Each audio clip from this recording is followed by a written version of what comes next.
बघा, इथे पूर्णपणे सगळं दिसतंय. कुठे पाणी वॉटर लॉगिंग आहे तिथं ताबडतोब समजा आता इथे पाण्याचा पंप समजा सुरू करायचा आहे, तर इथली जी टीम आहे ही ताबडतोब संबंधित कॉर्पोरेशन, संबंधित कलेक्टर यांना ताबडतोब अलर्ट करते आणि तिथं ताबडतोब ते पाण्याचा निचरा होऊन ते बघा तिथून ताबडतोब म्हणजे तिथली सिस्टीम इथून त्यांना कम्युनिकेट केलं जातं आणि त्यांना तिथून लोकांना तात्काळ रिलीफ देता येतो.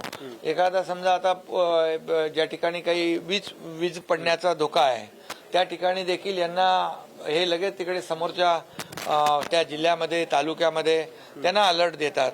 त्यामुळे याच्यामध्ये लोकांचे जीव वाचू शकतात आणि याच्यामध्ये सगळी जी काही ॲडव्हान्स सिस्टीम आहे आता ज्या ठिकाणी पाऊस तिकडून त्यांना त्या ह्याच्यावर ते IMDचा जो सॅटेलाइट इमेज आहे ते ऑटोमॅटिक वेदर स्टेशन जे दर 15 मिनिटाला आपल्याला अपडेट देतात किती पाऊस पडलाय, पुढे काय पडणार आहे. त्यामुळे काय सर तिथल्या तात्काळ इथली जी सिस्टीम आहे त्या जिल्ह्यामध्ये, त्या तालुक्यामध्ये, त्या शहरामध्ये ताबडतोब अलर्ट देते आणि त्यामुळे तिथं ताबडतोब तिथली यंत्रणा जी आहे ती तिथली यंत्रणा अलर्ट होते आणि ती ताबडतोब तिथं लोकांना रिलीफ देते. फायदा आहे. मुंबई महानगरपालिकेच्या आपत्ती व्यवस्थापन विभागाला भेट दिला, तिथे काय तुम्ही आदेश दिलेत? कारण आपण जर बघितलं असेल तर मुंबईत आज सकाळपासून अनेक ठिकाणी पाणी भरल्याचं पाहायला मिळालं. काय करतो ते पण सांग.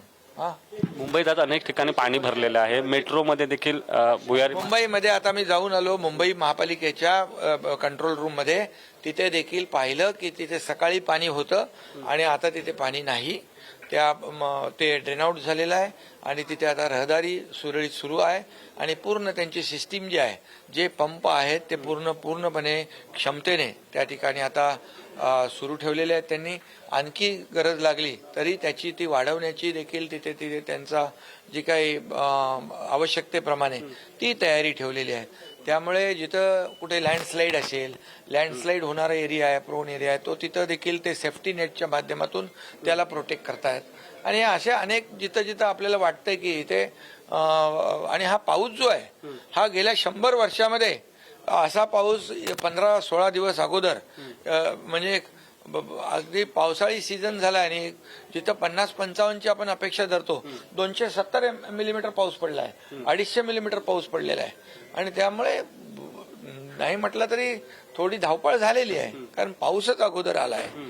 त्यामुळे आपण आता सगळी आमची यंत्रणा जी आहे, स्टेट डिझास्टर मॅनेजमेंट आहे, महापालिका आहे, इतर महापालिका ज्या आहेत, इथून सगळीकडे सगळे इथून कॉन्टॅक्ट होतो, संपर्क इथं 24/7 सगळी अख्खी टीम आहे आणि हे एक्सपर्ट पण आहेत आमच्याकडे.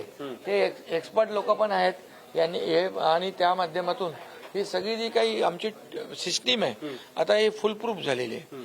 त्यामुळे धोका जो आहे हा किंबहुना मालमत्तेचं नुकसान असेल, जीविताचं, आमचं 0 कॅज्युलिटी याच्यावर आमचा फोकस आहे आणि कम्युनिकेशन, कॉन्टॅक्ट आणि कोऑर्डिनेशन हे जे आहे याच्यावर भर आहे. कारण तात्काळ एक दुसऱ्याला कम्युनिकेट करणं आणि त्यांना ताबडतोब अलर्ट देणं. नागरिकांना देखील जवळपास आपण किती नागरिकांवर पाठवले हो? 9.5 कोटी ह्याच्या SMS गेलेत म्हणजे अलर्टनेसचे. त्यामुळे लोकही आता 4-5 जिल्ह्यामध्ये रेड अलर्ट आहे. आता तो त्यांच्या मोबाईलवर मेसेज गेल्यामुळे नागरिक देखील सजग होतात, अलर्ट होतात आणि मग होणाऱ्या दुर्घटना आपल्याला टाळता येतात. भाई, मागील 2.5 वर्षात कॉमन मॅन अशी तुमची ओळख झाली होती, मात्र आता आदित्य ठाकरे थेट टीका करतायत. ते म्हणालेत की हे महायुतीचं पाप आहे. तुम्ही एकीकडे रस्त्यावर उतरून काम करताना पाहायला मिळतात, मात्र दुसरीकडे आरोप होते.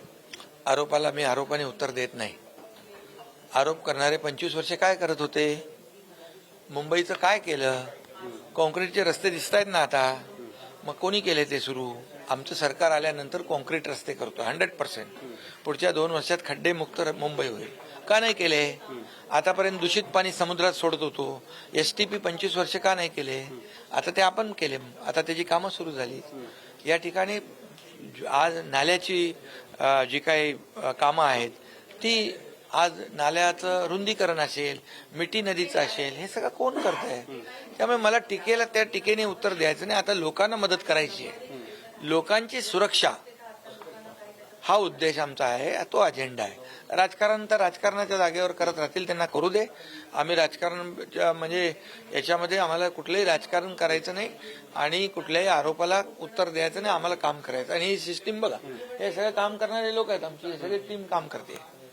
नक्कीच आपल्यासोबत राज्याचे उपमुख्यमंत्री होते. ते आज मुंबई महानगरपालिका आपत्ती व्यवस्थापन विभाग असेल किंवा राज्याचा आपत्कालीन व्यवस्थापन विभाग असेल त्या ठिकाणी जाऊन त्यांनी माहिती घेतलेली आहे. राज्यातील कुठल्या कुठल्या भागात पाऊस पडलेला आहे आणि ज्या भागात पाऊस पडलेला आहे त्या भागात नेमकी कशा पद्धतीने मदत करता येईल याची माहिती देखील उपमुख्यमंत्री एकनाथ शिंदे यांनी घेतलेली आहे. आणि आपण जर बघितलं असेल हा राज्य आपत्ती व्यवस्थापन विभाग आहे. या ठिकाणावर बसून खऱ्या अर्थाने कोणत्या भागात पाऊस पडला आहे, सध्याची तिथली परिस्थिती काय, हे मॉनिटरिंग इथे होते आणि स्वतः आता उपमुख्यमंत्र्यांनी त्याचा आढावा देखील घेतलेला आहे. कॅमेरा पर्सन सुरेश सुशांत सावंत, पुढारी न्यूज, मुंबई.